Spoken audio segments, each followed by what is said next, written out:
नेकपा एमालेको चुनावी घोषणापत्र सार्वजनिक। एमाले अध्यक्ष केपी शर्मा ओलीको बोली, एमालेले बहुमत ल्याउँछ, 5 वर्षभित्र भ्रष्टाचार मुक्त देश बनाउँछ, अब घर घरमा ग्यास होइन बिजुली पुर्याउँछौँ। नेकपा एमालेको घोषणापत्रमा फेरि पानी जहाज र पूर्व पश्चिम विद्युतीय रेल। राष्ट्रिय स्वतन्त्र पार्टीकी उम्मेद्वार तोसीमा कार्कीले चुनाव लड्न पाउने बाटो खुल्यो। नेकपा एमालेको चुनावी गठबन्धन प्रति भीम रावलको कडा टिप्पणी। बाह्रमा एमाले प्रदेश कमिटी सदस्य सहित 76 जनाद्वारा सामूहिक राजीनामाको घोषणा। इजलासमा सन्दीप लामिछानेको बयान, कसैको उक्सावटमा युवतीले मलाई अभियोग लगाइन्। साउदीमा रोल्पाका एक युवकको मृत्यु। रुस युक्रेन युद्ध, बाइडेनले तेल कम्पनीलाई दिए चेतावनी। इलन मस्कद्वारा ट्विटरका सम्पूर्ण बोर्ड सदस्य बर्खास्त। रुस युक्रेन युद्ध भएको आज 151 दिन पुरा, आक्रमण अझ तीव्र बनाउने पुटिनको चेतावनी। टी20 विश्वकपमा इङ्ल्यान्डले न्युजिल्यान्डलाई हराएपछि सेमिफाइनल समीकरण रोमाञ्चक बन्दै। र स्वास्थ्य सम्बन्धी जानकारीमा आज युरिक एसिडको लक्षण, बढ्नुको कारण र बच्ने उपाय के छ, यो सम्बन्धी जानकारी सहित देश विदेशका 30 महत्त्वपूर्ण खबर अपडेट लिएर आएका छौँ। हाम्रो भिडियो सामग्री अन्तिमसम्म हेर्नुहोला। सुप्रभात, इन्साइड नेपाल न्युज टिभीमा यहाँहरू सम्पूर्णलाई हार्दिक स्वागत छ। आज मिति 2079 साल कार्तिक महिनाको 16 गते बुधबार, इस्वी सम्बत 2022 नोभेम्बर 2 तारिक। दर्शकबिन सदाका दिन जस्तै आज पनि हामी देश विदेशका ताजा अनि महत्त्वपूर्ण खबर अपडेट सहित तपाईमाझ उपस्थित भएका छौँ। तपाईले हाम्रो न्युज बुलेटिन कहाँबाट हेर्दै हुनुहुन्छ, कृपया आफ्नो गाउँठाउँको नाम तलको कमेन्ट बक्समा लेखिदिनु होला। दैनिक रूपमा सत्य अनि तथ्य खबर अपडेटका लागि हाम्रो यस युट्युब च्यानललाई सब्स्क्राइब गर्न नबिर्सिनु होला। साथै तपाईलाई हामीले प्रस्तुत गरेको सामग्री मन परेको छ भने कृपया हाम्रो भिडियो सामग्रीमा एउटा लाइक अवश्य गरिदिनु होला। आजको समाचार सुरुवात गरौँ एमाले अध्यक्ष केपी शर्मा ओलीको सम्बोधन सम्बन्धी प्रसङ्गबाट। नेकपा एमालेका अध्यक्ष केपी शर्मा ओलीले आगामी मङ्सिर 4 गते हुने प्रतिनिधि सभा र प्रदेशसभा निर्वाचनमा आफ्नो पार्टीले बहुमत ल्याउने बताउनु भएको छ। सोमबार पार्टीको घोषणापत्र सार्वजनिकपछि बैंकर अनिल केसरी शाहसँगको लाइभ डिबेटमा ओलीले एमालेले 150 सिट जित्ने लक्ष्यसहित चुनावी मैदानमा उत्रिएको बताउनुभयो। उहाँले भन्नुभयो, बहुमत आउन सम्भव नहुने कुरै छैन, 150 सिटको गन्तव्यसहित हामी निर्वाचनमा गएका छौँ। प्रत्यक्षतर्फ 100 र समानुपातिकतर्फ 51% लोकप्रिय मत ल्याएर एमालेले बहुमत प्राप्त गर्ने ओलीको विश्वास थियो। प्रत्यक्षमा 90 देखि 100 र समानुपातिकमा 51% दिए केही हुँदैन, देशमा स्थिरता हुन्छ। उहाँले भन्नुभयो, यसपटक जनता ओइरिएका छन्, राष्ट्रियतामा स्थिरता र स्थायित्वको मिसन हो यो, पार्टी प्रवेशको लहर चलेको छ, बहुमत नल्याउने कुरै छैन। ओलीले 2054 मा आफ्नो पार्टीले बहुमत नपाएको भन्दै सरकार नबन्दै षड्यन्त्र भएको बताउनुभयो। उहाँले भन्नुभयो, एमालेलाई प्रत्यक्षमा 80 र समानुपातिकमा 41 सिट दिएको थियो, बहुमतका लागि 138 सिट चाहिन्थ्यो, हामीसँग 121 सिट मात्र थियो। हामीसँग मिलेर चुनाव लडेको पार्टीलाई मिलाएर सरकार बनाउनु परेको थियो, पार्टीसँग एकता गरेर बहुमत पुर्याएको हो। 2074 को चुनावपछि एमालेको सरकार बनाउन नदिन सुरुमै गम्भीर षड्यन्त्र भएको ओलीको दाबी थियो। मङ्सिरमा चुनाव सम्पन्न भए पनि सरकार बनाउन नदिने गम्भीर षड्यन्त्र भयो। चुनाव एमालेसँग मिलेर लड्ने र भित्रभित्रै अर्को षड्यन्त्र गर्ने, अरूसँग मिलेर सरकार बनाउन खोजेर फागुन 3 गतेसम्म सरकार बनाउन दिएन, उहाँले भन्नुभयो। तर त्यो बहुमतको सरकार एमालेले नढालेको उहाँको जिकिर थियो। त्यो सरकार ढालेको एमालेका अध्यक्षको हिसाबले या तत्कालीन प्रधानमन्त्रीका हिसाबले मैले पनि होइन, प्रधानमन्त्री वा पार्टी अध्यक्षबाट हटाउन कसले भूमिका खेले जग जाहेर छ, ओलीले भन्नुभयो। तत्कालीन नेकपा अध्यक्ष पुष्पकमल दाहाल प्रचण्ड र वरिष्ठ नेता माधव कुमार नेपालका कारण संसद विघटनको परिस्थिति बनेको ओलीको तर्क थियो। नेकपा एमालेले नेपालको राष्ट्रिय झण्डासहितको पानी जहाज सञ्चालनमा ल्याउने घोषणापत्र मार्फत प्रतिबद्धता व्यक्त गरेको छ। त्यस्तै एमालेले पूर्व पश्चिम राजमार्गसँग समानान्तर हुने गरी विद्युतीय रेलमार्ग पनि सञ्चालन गर्ने बताएको छ। काठमाडौँमा घोषणापत्र सार्वजनिक गर्दै केपी शर्मा ओलीले नेपालको विकासका लागि त्यसको आवश्यकता रहेको पनि बताउनु भएको छ। छिमेकी मित्र राष्ट्रहरूको सामुद्रिक बन्दरगाह प्रयोग गरी नेपाली झण्डासहितको पानी जहाज सञ्चालनमा ल्याइनेछ। नेपालका प्रमुख नदी हुँदै गङ्गाबाट कलकत्ता बन्दरगाह र समुद्रसम्मको जल यातायात सञ्चालन गर्नेछ। एमालेको यसपटकको घोषणापत्रमा उल्लेख छ। निर्माणाधीन पूर्व पश्चिम विद्युतीय रेलमार्गको बर्दिवास निजगढ खण्डको निर्माण कार्य सम्पन्न गरी रेल सञ्चालन गरिनेछ। निजगढ बुटोल खण्डको निर्माण कार्य अगाडि बढाइनेछ। बाँकी भागको जग्गा अधिग्रहण कार्य गरिनेछ। रसुवागढी काठमाडौँ रेल र वीरगञ्ज काठमाडौँ रेलमार्गको निर्माण प्रक्रिया सुरु गर्नेछ। सबै महानगरहरूमा काठमाडौँ उपत्यकामा मेट्रो रेल, शहरी केबल कार एवं पडवे जस्ता आधुनिक परिवहन सेवा सञ्चालनका लागि आवश्यक अध्ययन गरी कार्यान्वयन गर्नेछ। 2074 को प्रतिनिधि सभा निर्वाचनका लागि केपी शर्मा ओलीलाई प्रधानमन्त्री घोषणा गरेर पार्टी एकताको बाचा सहित एमाले र माओवादीले घोषणापत्र ल्याएको थियो। तत्कालीन एमाले र माओवादी केन्द्रको संयुक्त घोषणापत्रमा पूर्व पश्चिमसँगै मध्य पहाडी पुष्पलाल राजमार्गमा समानान्तर तीव्र गतिका विद्युतीय रेलमार्ग सञ्चालन गर्ने भनिएको थियो। त्यो घोषणापत्रमा काठमाडौँ उपत्यकाका चक्रपथहरूमा आवश्यक गतिका रेल सञ्चालन गर्ने र अन्य शहरहरूमा मेट्रो र मोनोरेल, ट्रमा र आधुनिक सार्वजनिक यातायात सञ्चालन गर्ने भनिएको थियो। पाइन्जा सञ्चालन गर्ने बारे पनि 2074 को घोषणापत्रमा उल्लेख थियो। त्यो घोषणापत्रमा भनिएको थियो, भूपरिवेष्टित मुलुकहरूको समुद्र उपयोग गर्न पाउने अधिकार प्रयोग गरी नेपाली ध्वजवाहक पानी जहाज सञ्चालन गरिनेछ। 2074 सालमा एमाले र माओवादी केन्द्र गठबन्धनले झण्डै 2/3 सिट जितेको थियो भने ओली 3.5 वर्ष प्रधानमन्त्री बन्नु भएको थियो। नेकपा एमालेको घोषणापत्रमा के प्रतिबद्धता व्यक्त गरिएको छ, यो सम्बन्धी सामग्री केही बेरमा प्रस्तुत गर्नेछौँ। त्योभन्दा अगाडि केही अन्य प्रसङ्ग। सर्वोच्च अदालतले ललितपुर क्षेत्र नम्बर 3 मा स्वतन्त्र पार्टीकै उम्मेद्वार तोसीमा कार्कीको उम्मेदवारी खारेज गर्ने निर्णय कार्यान्वयन नगर्न अन्तरिम आदेश दिएसँगै उहाँको चुनाव लड्ने बाटो खुलेको छ।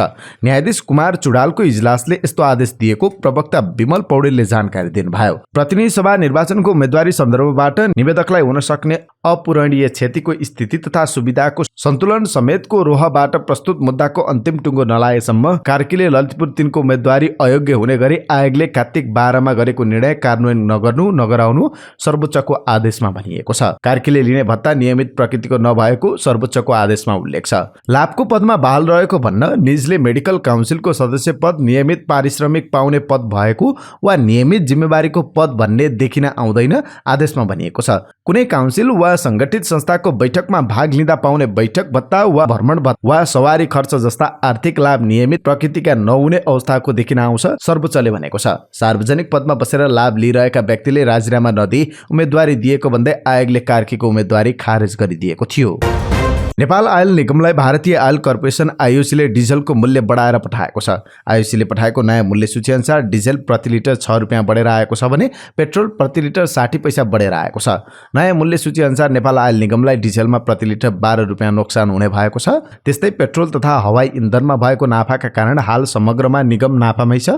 आइओसीले निगमलाई कच्चा तेलको मूल्य र आफ्नो लागत खर्चलाई समेत समायोजन गर्दै 15 दिनमा नयाँ मूल्य सूची पठाउने गर्छ। अन्तर्राष्ट्रिय बजारमा मंगलबार WTI कच्चा तेलको मूल्य प्रति ब्यारेल $87, बेन्डको $94 हाराहारीमा कारोबार भइरहेको छ।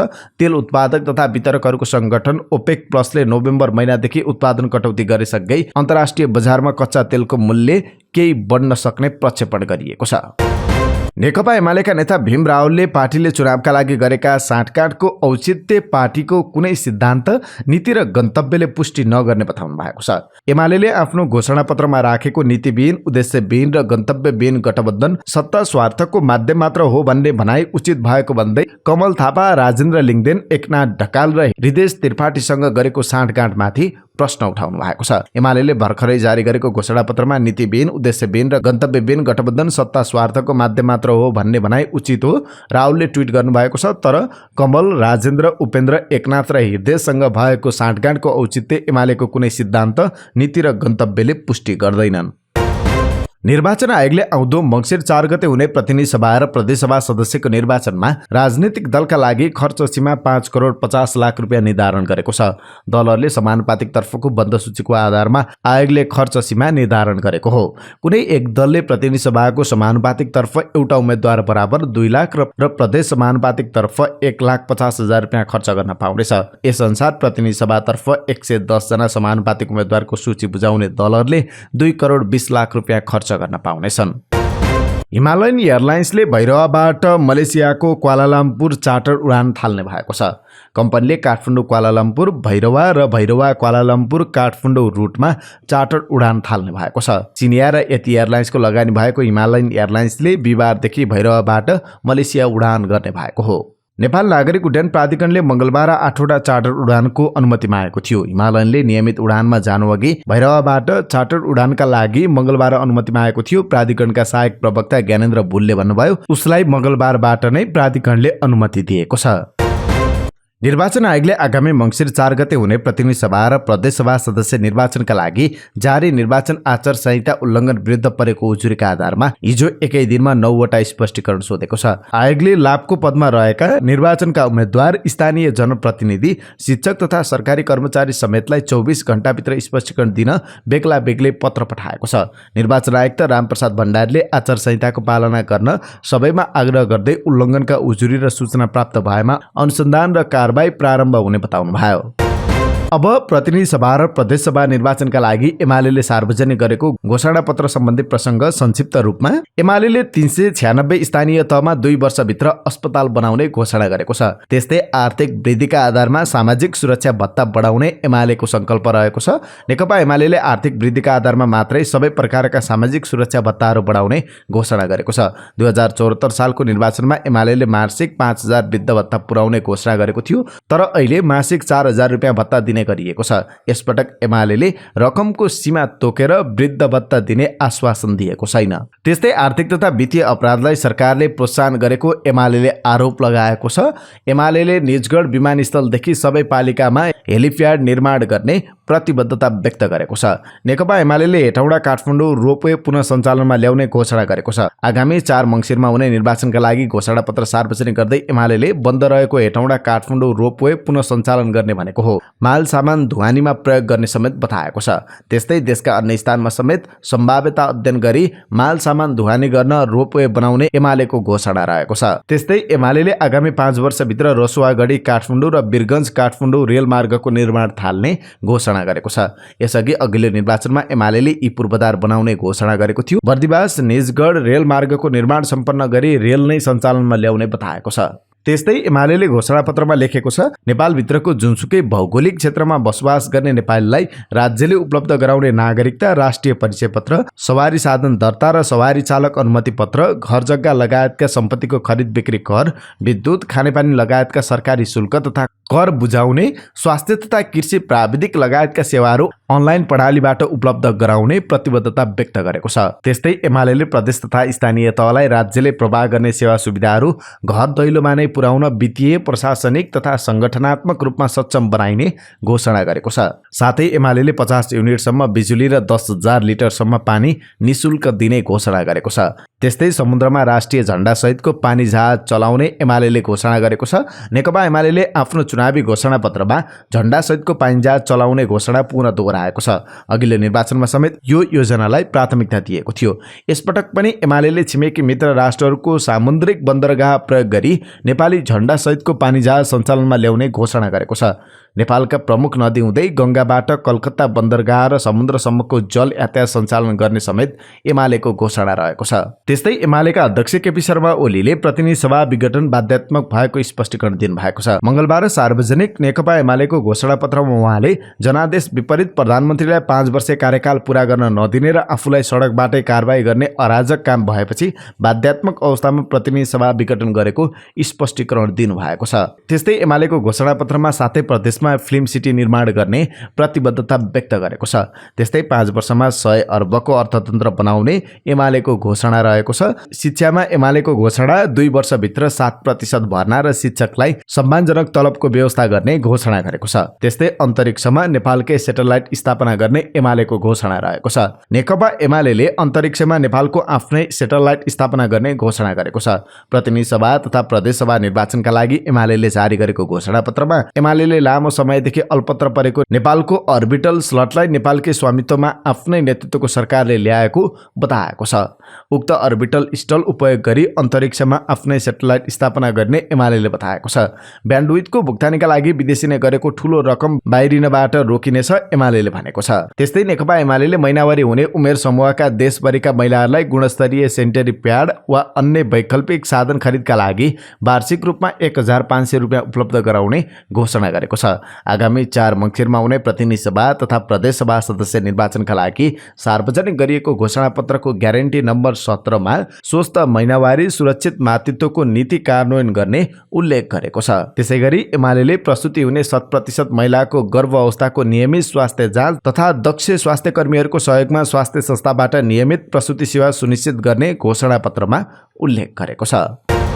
व अन्य प्रसङ्ग। प्रधानमन्त्री तथा नेपाली कांग्रेसका सभापति शेरबहादुर देउवाले डडेलधुरा स्थित आफ्नै निर्वाचन क्षेत्रमा जानका लागि निर्वाचन आयोगसँग अनुमति लिनुभएको छ। मंगलबार आयोगलाई निवेदन लेख्दै प्रधानमन्त्री देउवाले गृह जिल्लामा जानका लागि अनुमति लिनुभएको हो। आसन्न प्रतिनिधि सभा र प्रदेशसभा सदस्यको निर्वाचनका लागि हुने विभिन्न चुनावी कार्यक्रममा सहभागी हुनका लागि अनुमति माग्नु भएको हो। उहाँ गृह जिल्ला पुग्दा कुन साधन प्रयोग गर्ने भन्नेबारे अझै खुलाइएको छैन। सर्लाहीको बर्मपुरीमा चुनाव प्रचार प्रसारमा प्रयोग गरिएको भारतीय नम्बरको स्कोर्पियोको ठक्करबाट एकजना भारतीय नागरिकको ज्यान गएको छ। बर्मापुरी गाउँपालिका 3 भेलैमा चुनाव प्रचार प्रसारमा प्रयोग गरिएको BR30P 9082 नम्बरको भारतीय स्कोर्पियोले J10P1308 नम्बरको मोटरसाइकललाई ठक्कर दिँदा मोटरसाइकलमा सवार भारत सीतामढीका 22 वर्षीय नेक मोहम्मदको मृत्यु भएको प्रहरीले जनाएको छ। जिल्ला प्रहरी कार्यालय सर्लाहीका प्रहरी प्रमुख प्रहरी उपरीक्षक प्रवीण पोखरेल का अनुसार दुर्घटनामा मलङ्गुवा नगरपालिका 9 का 12 वर्षीय असलम सफी घाइते भएका छन्। ठक्कर दिने गाडी सर्लाही क्षेत्र नम्बर 2 का उम्मेद्वार नेपाल समाजवादी पार्टीका अध्यक्ष महेन्द्र राय यादवको चुनावी प्रचारमा हिँडेको जिल्ला प्रहरी कार्यालय सर्लाहीका प्रवक्ता प्रहरी नायब उपरीक्षक विजय यादवले बताउनुभयो। बाह्रमा नेकपा एमालेका 6 जना मधेस प्रदेश कमिटी सदस्य सहित 76 जनाले सामूहिक राजीनामा दिएका छन्। एमाले प्रदेश कमिटी सदस्यहरू श्रीकान्त राज मोक्तान, उमेश कुशवाहा, कलामुद्दिन अन्सारी, प्रदीप शाह, देवराज घिमिरे, रेहाना खातुन। जिल्ला कमिटी सदस्यहरूमा दुख नारायण शाह, बलिराम शाह यादव, सहिम हवारी, रूपबहादुर पाखरिन, राम इकबाल यादव, मोहम्मद शाह, विकास कुशवाहा लगायतले प्रेस विज्ञप्ति जारी गरेर सामूहिक राजीनामा दिएको घोषणा गर्नुभएको छ। एमाले मधेस प्रदेश कमिटी सदस्य श्री काजी मोक्तानले निर्वाचनको मुखमा रातारात जनता समाजवादी पार्टीसँगको अप्राकृतिक गठबन्धनका कारण बाध्य भएर पार्टीबाट सामूहिक राजीनामा दिनु परेको बताएका छन्। पार्टी छोड्नु हाम्रो रहर होइन, बाध्यता हो। पार्टी नेतृत्वले तल्लो तहको सरसल्लाह विपरीत जुन रातारात जसपासँगको गठबन्धन भयो, हाम्रो त्यसमा घोर विरोध छ, मोक्तानले भन्नुभएको छ।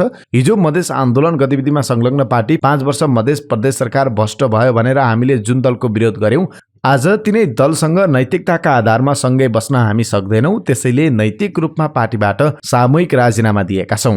राजीनामा दिनेहरूमध्ये अधिकांश 12 निर्वाचन क्षेत्र नम्बर 3 र 4 का पार्टी सक्रिय नेता तथा कार्यकर्ता रहेका छन्। उनीहरूले पार्टीबाट राजीनामा दिनुको 10 वटा कारणहरू विज्ञप्तिमा उल्लेख गरेका छन्, जसमध्ये 12 क्षेत्र नम्बर 3 मा पार्टीभित्र योग्य इमानदार नेतृत्व गर्न इच्छुक नेता कार्यकर्ता हुँदाहुँदै कार्यकर्ताको भावना विपरीत जनतामाझ अलोकप्रिय व्यक्तिलाई टिकट दिनु गलत र लज्जास्पद कार्य भएको उल्लेख छ। मन्दिरमा पुगेर चिच्चाएर वर माग्ने परम्परा सुन्दा झट्ट अनौठो लाग्छ। आफूले मन्दिरमा मागेको वर भर्सक अरूले थाहा नपाउन् भनेर मनभित्रैबाट वर मागिने गरिन्छ। पाल्पामा भने सबैले सुन्ने गरी चिच्चाएर वर माग्ने मेला लाग्दैछ। पाल्पाको तिनाउ गाउँपालिका 4 स्थित सत्यवती ताल क्षेत्रमा रहेको सत्यवती मन्दिरमा यही कार्तिक 18 देखि 22 गतेसम्म मेला आयोजना गरिएको छ। हरेक वर्ष त्यहाँ कार्तिक पूर्णिमाका बेला 3 दिन मेला लाग्दै आएको छ भने यस वर्ष 2 दिन थप गरेर 5 दिनसम्म मेला लाग्ने भएको छ। यो वर्ष राम्रो जोग परेकाले 5 दिनसम्म मेला सञ्चालन गर्ने तयारी भइरहेको सत्यवती मन्दिर ताल संरक्षण विकास समितिका अध्यक्ष दानबहादुर गाहले जानकारी दिनुभयो। उहाँका अनुसार 2 वर्ष कोभिडका कारण चलपल नभएको मेला यो वर्ष भव्य रूपमा सञ्चालन गरिनेछ। मन्दिरमा पूजा गर्न जाने दर्शनार्थीले चिच्चाएर वर माग्ने चलन छ। धार्मिक पर्यटकीय स्थल सत्यवती मन्दिरमा कान कम सुन्ने बजै भएको विश्वासमा चिच्चाएर वर माग्ने गरिन्छ। क्रिकेटर सन्दीप लामिछानेको बयान सकिएको छ। मंगलबार काठमाडौँ जिल्ला अदालतका न्यायाधीश माधव प्रसाद घिमिरेको इजलासमा बयान सकिएपछि थुनचेक बहस हुन नपाएपछि आजका लागि उक्त मुद्दालाई हेर्दैमा राखिएको छ। त्यस्तै सन्दीप लामिछानेले आफूमाथि लागेको अभियोग झुटो भएको बताएका छन्। उजुरीकर्ता किशोरले कसैको उक्साहटमा आफूमाथि अभियोग लगाएको उनको दाबी छ। 17 वर्षीय नाबालिकामाथि बलात्कारको आरोपमा पक्राउ परेका सन्दीप विरुद्ध जिल्ला सरकारी वकिलको कार्यालयले सोमबार जिल्ला अदालतमा बलात्कार मुद्दामा अभियोग पत्र दायर गरेको थियो। मुरारी सापकोटा भन्छन्, बदनियतका साथ कसैको उक्साहटमा जबरजस्ती करणीको अभियोग लगाइएको छ भनेर बयान गर्नुभएको छ। उनले आफ्नो इन्कारी बयानलाई पुष्टि हुने प्रमाणका रूपमा पीडित युवतीको जन्मदर्ताको विषय समेत उठाएका छन्। नागरिकतालाई प्रमाण मान्ने कि जन्मदर्तालाई भन्ने विषयवस्तु नै मुख्य विषयवस्तु छ। उहाँले भन्नुभयो, स्वास्थ्य परीक्षणका क्रममा बताएको केस हिस्ट्री र प्रहरीमा दिएको बयान फरक देखिएको छ। प्रधान सेनापति प्रभुराम शर्मासँग नेपालका लागि अमेरिकी राजदूत डिन रिचार्ड थम्पसनले भेट गर्नुभएको छ। सैनिक मुख्यालय जंगी अड्डामा मंगलबार भएको भेटवार्तामा उहाँहरूबीच द्विपक्षीय हित तथा पारस्परिक सम्बन्धका विषयमा विचार विमर्श भएको सैनिक जनसम्पर्क तथा सूचना निर्देशनालयले जनाएको छ। वैदेशिक रोजगारीका लागि साउदी अरबमा रहेका रोल्पाका एक युवकको रियादमा मृत्यु भएको छ। साउदी स्थित रियादको एक रेस्टुरेन्टमा कार्यरत पूर्वी रोल्पाको लुङ्गी गाउँपालिका 5 गोठीबाङ बडा चौरका 41 वर्षीय हिरे घरती मगरको सोमबार अर्थात् अक्टोबर 31मा मृत्यु भएको उहाँको परिवारले जनाएको छ। हिरेका भाइ सुन्दर बहादुरका अनुसार काम गर्दा गर्दै कार्तिक 8 गते अचानक बेहोस भएका हिरेलाई उपचारका लागि किङ सलमान अस्पतालमा पुर्याएर भर्ना गरिएको थियो। करिब 1 सातासम्म अस्पतालमा राखिए पनि सन्चो नभएको र अस्पतालमा सोमबार उनको मृत्यु भएको जानकारी पाएको उहाँले बताउनुभयो। त्यहाँको नेपाली दूतावासका कर्मचारीसँग सम्पर्क गरेका थियौँ। सुरुमा उपचार हुन्छ भन्ने खबर आयो, 1 सातापछि भने बचाउन सकेनौँ, मृत्यु भयो भन्ने जानकारी आयो, सुन्दरले भन्नुभयो। बिदामा घर आउने योजनामा रहेका हिरे रेस्टुरेन्टमा काम गर्ने क्रममा अचानक ढलेका थिए। बिरामी हुने बित्तिकै अस्पताल पुर्याइएको थियो। सुरुमा ब्रेन ह्यामरेज भएको खबर आएको थियो। अस्पतालमा आफ्नो मानिसलाई पठाएर उपचार गराउने व्यवस्था मिलाएका थियौँ, उपचार भएन, सुन्दरले भन्नुभयो। बिरामी हिरेलाई एउटै कोठामा सँगै बस्ने साथीले अस्पताल पुर्याएका थिए। सुरुमा अपरेसन गरेर ज्यान जोगाउन सकिने परिवारमा जानकारी आएको थियो। अस्पतालमा पुर्याएपछि उनी बेहोस भएको बेला अङ्ग दान गर्ने बारे अस्पतालका कर्मचारीले परिवारसँग अनुमति मागेका थिए। परिवारले अन्न दान गर्न अनुमति नदिएको सुन्दरले बताउनुभयो। अङ्ग दान गर्ने बारे अस्पतालबाट च्याटमा र मौखिक रूपमा अनुमति मागिएको भए पनि परिवारले उपचार गर्नेतिर ध्यान दिन आग्रह गरेको थियो। अस्पताल पुर्याएको तेस्रो दिनदेखि आफन्तलाई भेट गर्न नदिएको सुन्दरको गुनासो छ। यसैबीच हिरेको मृत्यु भएको वा हत्या गरिएको भन्ने बारे परिवारले आशंका गरेको छ। नेपालमा ल्याइएको शवको पोस्टमार्टम गर्ने र अङ्गभङ्ग नभएको शव बुझ्ने पारिवारिक चाहना रहेको सुन्दरले बताए। 7 वर्ष अघि पहिलोपटक साउदीमा गएका हिरे एकपटक बिदामा आएका थिए। घरमा उनका 2 छोरी र 2 छोरा गरी 4 सन्तान रहेका छन्। 1 वर्ष अघि मात्र सुन्दरका एक आफन्त भाइको साउदीमै मृत्यु भएको थियो। रूपन्देही 2बाट प्रतिनिधि सभा सदस्य पदमा उम्मेदवारी दिनुभएका डाक्टर कमल भुषालको उम्मेदवारी खारेज गर्ने निर्वाचन आयोगको निर्णयलाई सर्वोच्च अदालतले सदर गरिदिएको छ। मंगलबार न्यायाधीश विशम्बर प्रसाद श्रेष्ठ र प्रकाश कुमार ढुङ्गानाको संयुक्त इजलासले हाम्रो नेपाली पार्टीका डाक्टर भुषालको रिट खारेज गर्ने फैसला गरेको थियो। यसअघि निर्वाचन आयोगले सरकारी छात्रवृत्तिमा एमडी अध्ययनरत रहेको र जीवन निर्वाह भत्ता बापत मासिक रकम बुझ्ने गरेको पाइएपछि डाक्टर भुषालले दिएको उम्मेदवारी खारेज गरिदिएको थियो। आयोगको उक्त निर्णय विरुद्ध भुषालले सर्वोच्चमा रिट दायर गर्नुभएको थियो, तर सर्वोच्च अदालतले अन्तिम फैसला गर्दै आयोगको निर्णयलाई सदर गरेको छ। सवारी साधनको सुरक्षाका लागि महत्त्वपूर्ण मानिएको इम्बोस नम्बर प्लेट जडान अति सुस्त देखिएको छ। सरकारले इम्बोस नम्बर प्लेट जडान गर्ने ठेक्का गरेको 6 वर्ष नाग्दा अहिलेसम्म 2% भन्दा कम सवारी साधनले मात्रै जडान गरेको पाइएको छ। सरकारले 5 वर्षमा 25 लाख सवारी साधनमा इम्बोस नम्बर प्लेट जडानको लक्ष्य लिएकोमा हालसम्म 35,000 सवारी साधनले मात्र नम्बर प्लेट जडान गरेको यातायात व्यवस्था विभागले जनाएको छ।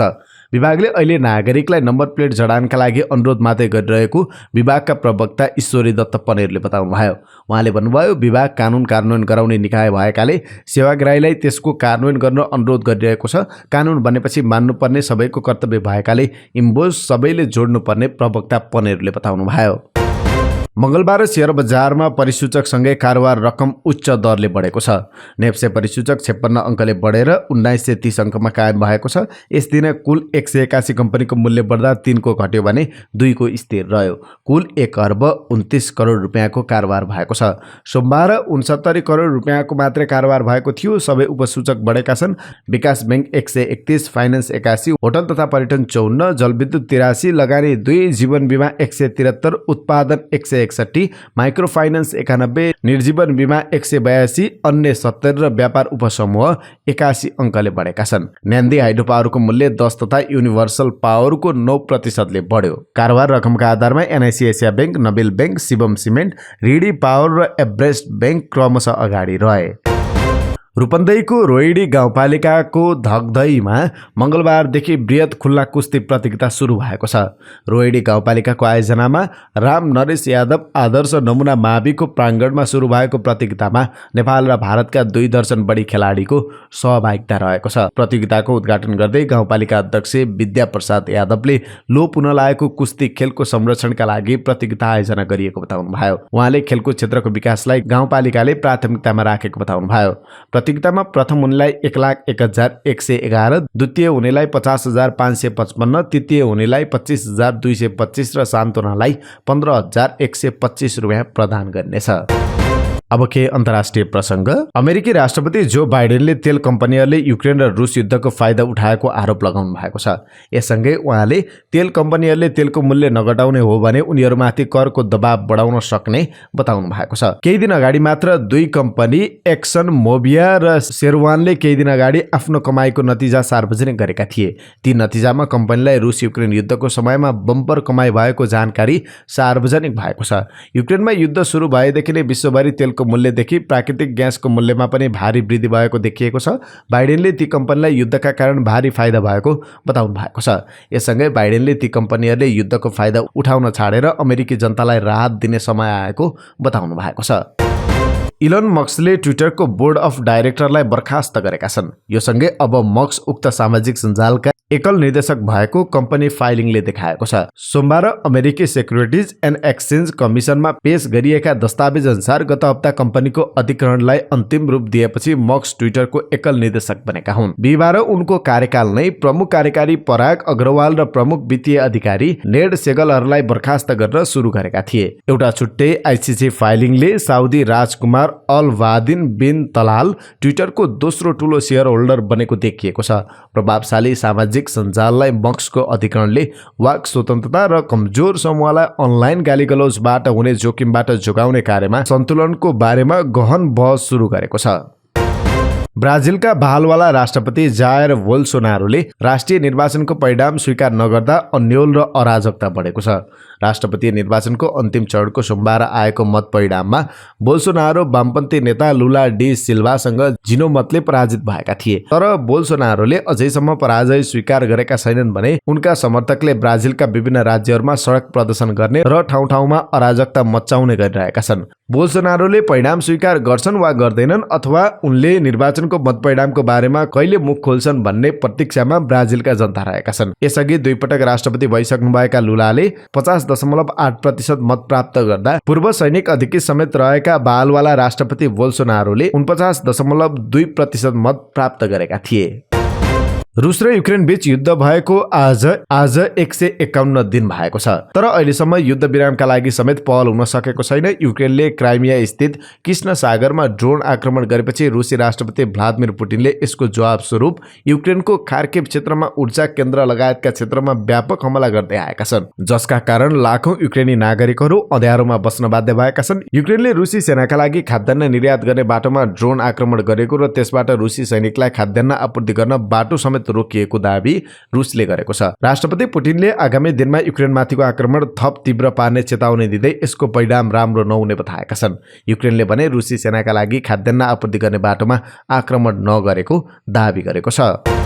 अब केही खेल प्रसङ्ग संक्षिप्त रूपमा। नेपाल र पाकिस्तान बीच कार्तिक 30 गते मैत्रीपूर्ण खेल हुने निश्चित भएको छ।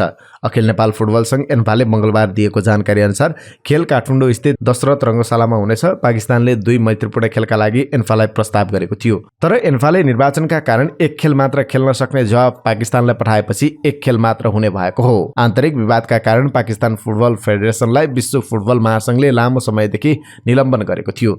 गत जुन महिनामा निलम्बन फुकुवा भएपछि उसले पहिलोपल्ट अन्तर्राष्ट्रिय खेल खेल्न लागेको हो। यसैबीच सो खेलका लागि एन्फाले प्रवेश कटुवाललाई कार्यवाहक प्रशिक्षक नियुक्त गरेको छ।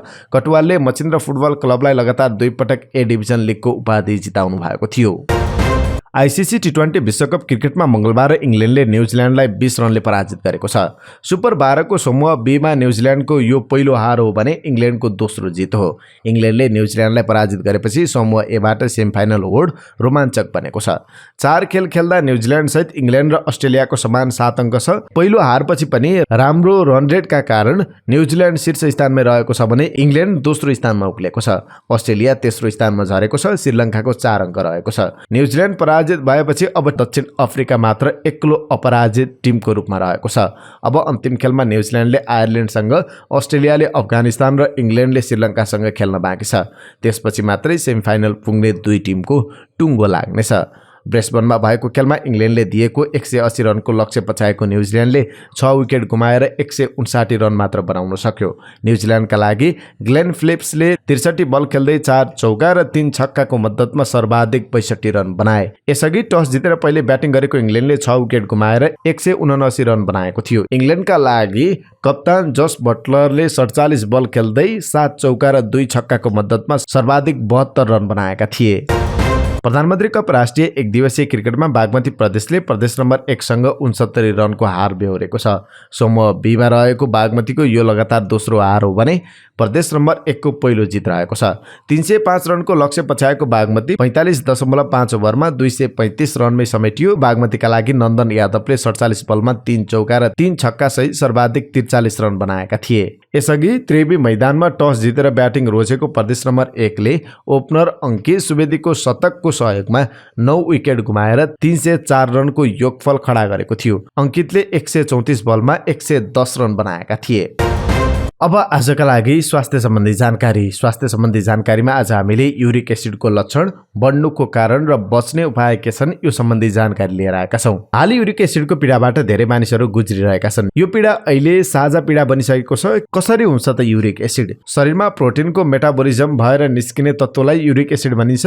न्युक्लिक एसिड र प्युरिन ग्रुपको प्रोटिनबाट मात्र युरिक एसिड बन्छ। यो सामान्यतया पिसाबबाट बाहिर निस्किन्छ। जब मृगौलाको छान्ने क्षमता कम हुन्छ र युरिक एसिड रहन्छ तब त्यो हड्डीको जोर्नीमा गएर जम्मा हुन्छ। मृगौलाले युरिक एसिड कम उत्सर्जन गर्दा पनि यो रगतमा जम्मा हुन पुग्छ। उपवास वा तीव्र रूपमा तौल घटाउने चक्करमा पनि अस्थायी रूपले युरिक एसिडको स्तर बढ्न सक्छ। साथै युरिक एसिड बढाउनमा मधुमेहको औषधि पनि एउटा कारण बन्न सक्छ।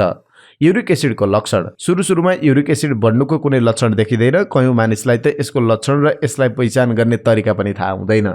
सामान्यतया युरिक एसिड बढेमा जोर्नी दुख्ने, उठ्न बस्न कठिनाइ हुने, औला सुनिने, जोर्नीमा गाँठो पर्ने हुन्छ। त्यस्तै हात तथा खुट्टामा घोचाइ सहितको तीव्र पीडा हुने। युरिक एसिड भएमा मान्छे चाँडै थकित हुन्छ। त्यसबाहेक मृगौलाको समस्या तथा पिसाब फेर्नमा कठिनाइ हुने गर्छ। युरिक एसिड बढ्नुको कारण। खानपान तथा जीवनशैलीको बदलाव नै युरिक एसिडको प्रमुख कारण हो। मधुमेह रोगीले सेवन गर्ने औषधिका कारण पनि युरिक एसिड बढ्न सक्छ।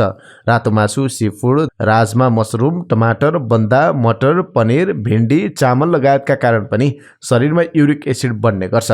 खानाको रूपमा सेवन गरिने प्रोटिनले पनि शरीरमा युरिक एसिडको मात्रा बढाउने गर्छ। जबरजस्तीको एक्सर्साइज तथा तौल कम गर्ने चक्करमा पनि युरिक एसिडको समस्या निम्तिने गर्छ।